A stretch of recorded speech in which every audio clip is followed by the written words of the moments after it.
NEET প্রশ্ন ফাঁস প্রতিবাদে যে আন্দোলন আজ ধর্মতলা চত্বরে হয় সেই বিক্ষোভে একেবারে তুলকালাম পরিস্থিতি তৈরি হয়। সেই বিক্ষোভে অশান্তি নিয়ে এবার কড়া বার্তা দিয়েছেন মুখ্যমন্ত্রী শুভেন্দু অধিকারী। তিনি স্পষ্ট করেছেন যে চিহ্নিত করেছি, অপেক্ষা করুন, কি করতে হয় জানি। একই রুটে 14,000 লোক নিয়ে তিরঙ্গা যাত্রার ঘোষণা করেছেন মুখ্যমন্ত্রী। শুক্রবার দিন বিশেষ দিন, প্রাক্তন মুখ্যমন্ত্রী বলেন না শুক্রবার সব ছাড় আছে, ওই শুক্রবারের লোকেরাই করেছে। চিহ্নিত করেছি, মার্ক করেছি, এদের সঙ্গে নিটের কোনো সম্পর্ক নেই।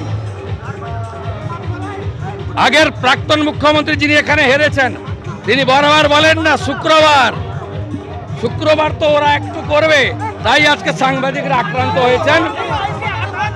আমি আপনাকে বলি ওসব ছাড়ুন, শুক্রবারীরা যারা করেছে চিহ্নিত হয়ে গেছে। কয়েকটা দিন অপেক্ষা করুন, এদের কি করতে হয় আমি জানি। ওই একই রাস্তায় সোমবার দিন উত্তর কলকাতা বিজেপি আজকে 7,000 লোক জড়ো করেছিল। 14,000 লোককে নিয়ে তেরঙ্গা যাত্রা করবে। 14,000 লোককে নিয়ে তেরঙ্গা যাত্রা হবে ওই রাস্তায়। আমি নর্থ বেঙ্গলে থাকবো, উত্তর কলকাতায় তমগ্ন ঘোষ, তাপস রায়, রিতেশ তেওয়ারিদের নেতৃত্বে। পরিস্থিতি যে সময় উত্তপ্ত হয়ে ওঠে, একেবারে সেই সময়ের ছবি আপনাদের সামনে তুলে ধরবো। ধর্মতলায় আন্দোলনকারী পুলিশ ধস্তাধস্তিতে একেবারে তুলকালাম পরিস্থিতি তৈরি হয়।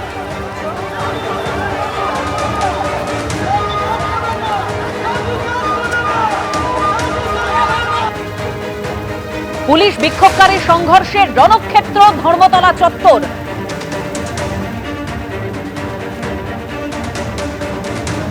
পুলিশকে লক্ষ্য করে ইট বৃষ্টি করা হয়, জলের বোতল ছুঁড়ে মারা হয়। পরিস্থিতি নিয়ন্ত্রণে আনতে পুলিশ লাঠিচার্জ করে, কাঁদানে গ্যাসের শেল ফাটায়। আমরা তোমাদের কাছে আবেদন, জনতা তারা রয়েছেন এবং রীতিমতো ধুন্ধুমার এত লোক দেখে, এত জনপ্লাবন দেখে শাসক দল বিজেপি ভয় পেয়ে গেছে। তাই কি করেছে, বাইরে থেকে লোক ঢুকিয়েছে। বাইরে থেকে লোক দেখিয়ে যখন নাকি আমরা এখানে একটা প্রতিবাদ করছি, তোমরা সেটা কভার করছো, এই কভারেজের মধ্যে গন্ডগোল পাকানোর জন্য বিজেপি লোক ঢুকিয়ে এখানে চিৎকার চেঁচামেচি করছে, এই আন্দোলন ভাঙার চেষ্টা করছে। আমরা বলছি এই আন্দোলন গোটা রাজ্যের সাধারণ ছাত্র যুবদের আন্দোলন, খালি বামপন্থী ছাত্র যুব নয়, সকল ছাত্র যুবদের আন্দোলন। যারাই ধর্মেন্দ্র প্রধানের পদত্যাগ চায় তাদের আন্দোলন, যারাই এই শিক্ষা ব্যবস্থায় একটা ফ্রি অ্যান্ড ফেয়ার সিস্টেম চায় তাদের আন্দোলন। কোনো প্ররোচনা পা দেওয়া যাবে না। আমরা শান্তিপূর্ণভাবে আমরা আন্দোলন করছি। আমরা এখানে একটা সংসদীয় ব্যবস্থায় বাস করি। আমরা এভাবে সরকার ফেলে দেওয়ার কথা বলছি না।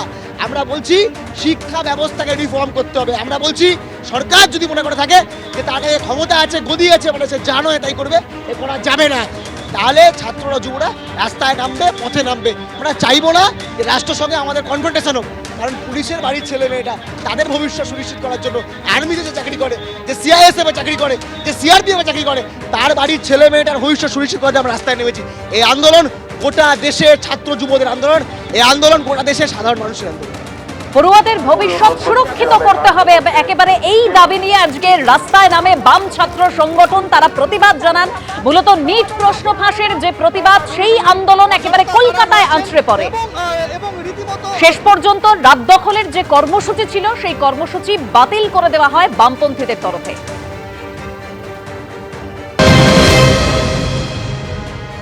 ধর্মেন্দ্র প্রধানকে পদত্যাগ করতে হবে, এই দাবিকে সামনে রেখে যে মিছিল এবং রাতভর অবস্থানের কর্মসূচি ঘোষণা করা হয়েছিল, শেষ পর্যন্ত কিন্তু সারা রাত ধরে কর্মসূচির সিদ্ধান্ত তারা বাতিল করলো এবং বিভিন্ন বামপন্থী সংগঠনের নেতৃত্ব তারা আলোচনা করে সিদ্ধান্ত নিয়েছেন যে আগামী সোমবার থেকে রাজ্যের সমস্ত কলেজ এবং বিশ্ববিদ্যালয় ক্যাম্পাসের সামনে তারা অবস্থান বিক্ষোভ করবেন এবং প্রতিবাদ জানাবেন।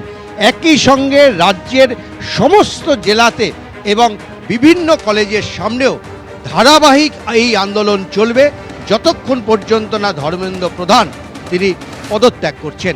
ক্যামেরায় সুবীর রায়ের সঙ্গে উজ্জ্বল মুখোপাধ্যায়, এবিপি আনন্দ, কলকাতা। উত্তেজনা সৃষ্টি হয়েছিল। দেখেন, এখানে প্রায় 50,000 ছাত্রছাত্রী জমায়েত হয়েছে। তার মধ্যে হাজার মানুষকে ইমপ্ল্যান্ট করা কোনো ব্যাপার নয়। এবার কোন দলের তরফ থেকে ইমপ্ল্যান্ট হয়েছে বা কী হয়েছে সেগুলো আমার জানা নেই, তবে হয়েছে। শান্তিপূর্ণ আন্দোলন করতে এসেছিলাম, সেই শান্তিপূর্ণ আন্দোলনটাকে ভঙ্গন করার চেষ্টা চলেছে। হ্যাঁ, যেগুলো শুধু ছাত্রদের তরফ থেকে অবশ্যই ছিল না। আর কারা এসছে, কারা করার চেষ্টা করেছে সেগুলো আমরা গেস করতে পারলেও মানে কিছু করতে পারছি না, কারণ তাদেরকে আইডেন্টিফাই করা যাচ্ছে না সবার মাঝখানে। এখন এখানে অবস্থান চলবে, দুটো দাবি।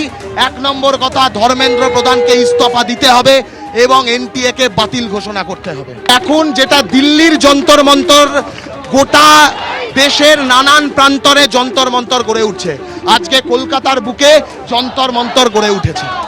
আপনারা কত এই আন্দোলন চলবে, অবস্থান চলবে? ছাত্র সমাজের কর্মসূচি ছাত্র সমাজ ঠিক করবে কতক্ষণ এটা চলবে। এখন আপাতত বেশ কয়েক ঘন্টা ধরে এই অবস্থান এখানে আমরা চালাবো, তারপরে এই গোটা ছাত্র সমাজ তারা ঠিক করবে পরবর্তী আন্দোলনের ধারা কি হবে। আন্দোলন চলবে, কতক্ষণ ধরে অবস্থান বিক্ষোভ চলবে তা নিয়ে এখনো কোনো সিদ্ধান্ত না হলেও আন্দোলন চলবে, এটাই এসএফআই রাজ্য সম্পাদকের দাবি।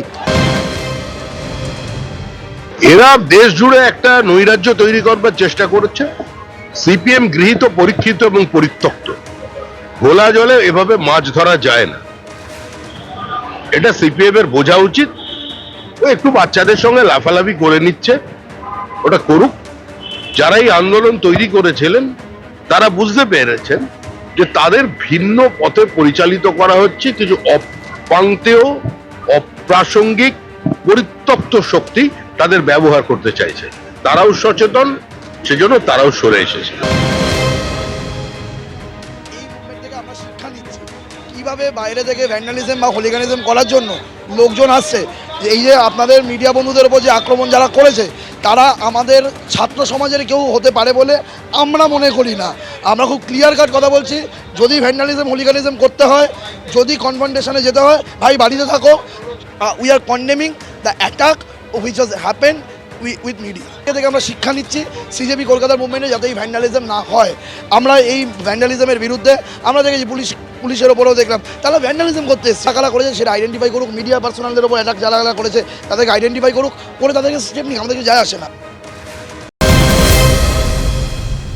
যেভাবে এই আন্দোলনটা চলছে সেটাতে বাইরের লোক বেশি এই আন্দোলনে যুক্ত আছে। কিছু ছাত্রছাত্রী আছে, এতে কোনো সন্দেহ নেই, কিন্তু বাইরের অনুপ্রেরণায় এই আন্দোলন চলছে এবং আমি মনে করি যে ছাত্রছাত্রীদের উচিত এই জাতীয় রাজনৈতিক হস্তক্ষেপকে এড়িয়ে তাদের প্রতিবাদ অন্যভাবে করা। এবিপি আনন্দ, এগিয়ে থাকে, এগিয়ে রাখে।